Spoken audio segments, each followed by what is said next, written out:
Hook, a new global trade war has just been declared. And the price of peace? A massive frozen island. President Donald Trump has just announced sweeping tariffs on 8 European allies, with one explicit, staggering goal to force the complete and total purchase of Greenland. This isn't a drill. Starting February 1st, a 10% tariff hits imports from Denmark, Norway, Sweden, France, Germany, the UK, Netherlands, and Finland. On June 1st, it rockets to 25%, and it stays until he gets what he wants. This move threatens to shatter the Western alliance, spike prices for millions, and redefine geopolitics. Supporters call it a masterstroke of economic statecraft. Critics call it reckless extortion. Who's right? And what does this mean for you, your wallet, and the world order? Context and background to understand this bombshell. We need to rewind. The idea of the United States acquiring Greenland is not new. It's a story of strategic desire stretching back over a century. In 1867, the same year the U.S. bought Alaska, Secretary of State William H. Seward eyed Greenland. In 1946, President Harry Truman formally offered Denmark $100 million in gold for the island. That's over $1.5 billion in today's money. The offer was rejected. The allure is clear: vast mineral resources, rare earth elements critical for technology, strategic positioning in the Arctic as new shipping routes open, and immense geopolitical value. But for President Trump, this is more than history. It's unfinished business. During his first term in 2019, he publicly floated the idea of buying Greenland, calling it a large real estate deal. The Danish government, then led by Mette Frederiksen, flatly called the notion absurd, leading Trump to cancel a state visit in a fury.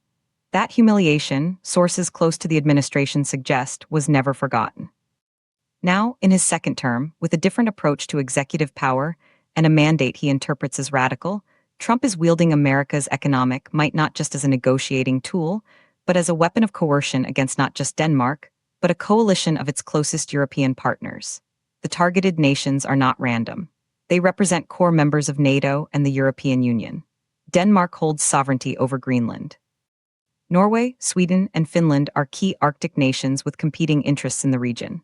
France, Germany, the UK, and the Netherlands are Europe's economic and political heavyweights. By targeting them all, Trump is applying maximum collective pressure on Europe to deliver Denmark to the bargaining table. The timeline is aggressive: a 4-month window at 10% to force negotiations, followed by a punishing 25% cliff. The EU has already summoned ambassadors for an emergency Sunday meeting, with reports they will halt all ongoing trade talks with the US in response. The stage is set for the most severe transatlantic rift since the Iraq War. The claim side ASO. What's the case for this aggressive strategy? Supporters of the president's move argue this is the bold, transactional foreign policy he promised. They see it as a necessary shakeup of a stale alliance where America, in their view, has long been taken advantage of. Proponents point out that this is fundamentally about national security and American supremacy in the 21st century. With Russia and China aggressively expanding their Arctic footprints, controlling Greenland is seen as a non-negotiable strategic imperative. It's about securing $400 billion in estimated mineral wealth, including rare earths currently dominated by China. It's about controlling future shipping lanes that could cut transit times between continents. From this perspective, the ends justify the means. The tariffs, they argue, are simply a powerful incentive for Europe to finally get serious about a deal that benefits the entire West's security posture. Furthermore, supporters argue Europe can afford it. They highlight the trade imbalances. For instance, the US had a goods trade deficit with the EU of over $200 billion last year. They point to specific figures. The US imports over $3 billion in pharmaceutical products from Germany and Ireland annually, and over $675 million in machinery from Sweden. The tariffs, they claim, will bring in substantial revenue and force European companies to shift more production to American soil, creating jobs. This is the America First doctrine in its purest form, using economic leverage to secure a tangible, permanent asset of incalculable value. But there's another, more controversial layer to the administration's argument, hinted at in other recent moves. Just days ago, Trump's personal lawyer, Robert Garson, stated the administration is discussing offering asylum to British Jews, claiming the UK is no longer a safe place. Some analysts close to the administration suggest this rhetoric is part of a broader narrative that a weak, politically correct Europe is failing, and America must act decisively, even unilaterally, to secure its future and protect its interests, and its allies' people. The Greenland push in this light is framed as a strongman saving the West from itself. As one supporter put it, why should we defend Europe with our military if they won't partner with us on securing critical resources? This is a wake-up call. The counter side B, but wait, there's another side to this story. Critics and allies abroad are reacting with a mixture of disbelief and alarm. They see this not as tough negotiation, but as economic blackmail that will backfire spectacularly. Opponents counter that this move is a catastrophic unforced error that will isolate America. Imposing tariffs on some of America's oldest and most steadfast allies, nations that stood with the U.S. after 9/11 and through decades of Cold War, sends a message that no relationship is sacred, only transactional. The EU's emergency meeting is likely just the first step. Retaliatory tariffs on American goods are a certainty. Germany could target $20 billion in U.S. automotive imports. France could hit American agricultural products. The UK, despite its special relationship, would be forced to respond. What starts as a play for Greenland could trigger a full-blown trade war with Europe, a market of 450 million consumers. Furthermore, critics argue the legal and moral foundation is flimsy. Greenland is not Denmark's to sell. It is a self-governing Danish territory. Its population of 56,000 has repeatedly expressed strong opposition to being sold. In 2019, after Trump's comments, a Greenlandic minister simply stated, "We are not for sale." The Trump administration's tactic of pressuring Copenhagen to force a sale on nuke is seen as a neo-colonial overreach that will galvanize Greenlandic nationalism and push them closer to other powers like China, who might offer investment without political strings. The move could achieve the exact opposite of its intent. Economists warn the domestic costs will be severe. Let's talk about the impact on ordinary Americans. Those European tariffs won't be paid by European governments. They'll be paid by U.S. importers and passed on to you. That German car? Add 25%. That French cheese, Danish butter, Swedish furniture, Dutch flowers, British whiskey, Finnish mobile phone parts? All significantly more expensive. We're talking about price hikes on everyday goods that could cost the average American household hundreds, if not thousands, of dollars per year. It will fuel inflation, disrupt complex supply chains for everything from pharmaceuticals to machinery, and could trigger job losses in U.S. sectors that rely on European components.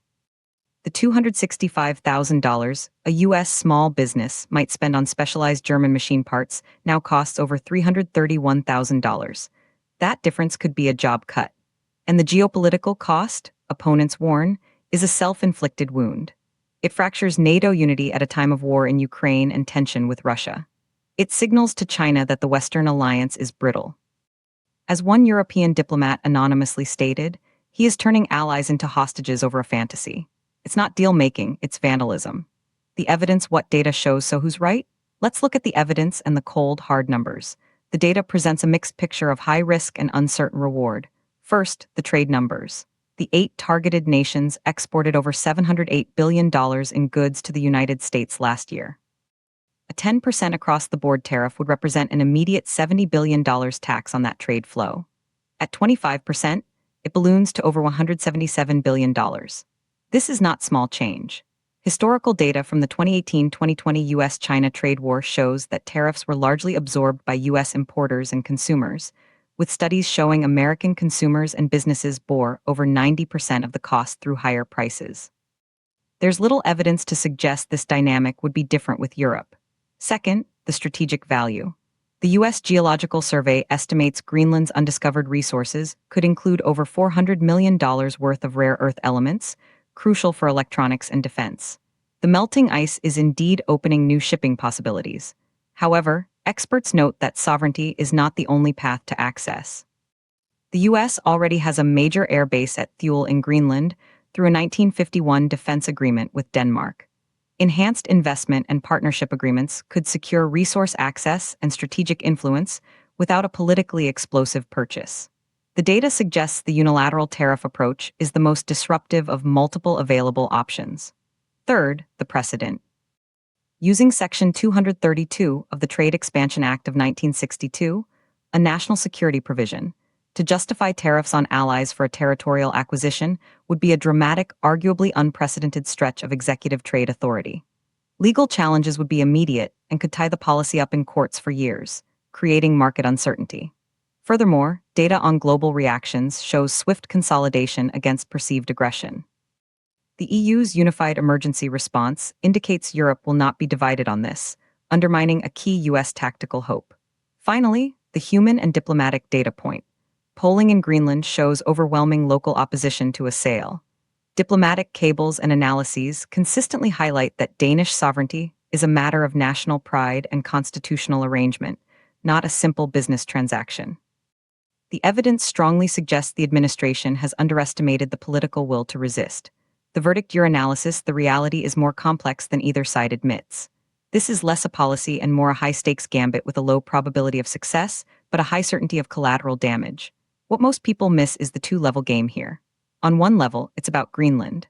On another, it's about demonstrating a new, brutal paradigm of American power in Trump's second term. The goal may not literally be to own Greenland, though that is the stated aim, but to show that every facet of international relations, even with allies, is now subject to raw economic pressure. It's a signal to Beijing, to Moscow, and to domestic political audiences. The uncomfortable truth is that both sides have a point. The Arctic is strategically vital, and European allies have often been reluctant to meet defense spending commitments, breeding resentment in America. However, the method chosen is arguably the most damaging way to address that grievance. It sacrifices long-term alliance cohesion for a short-term pressure play, and it inflicts immediate economic pain on American citizens to do it.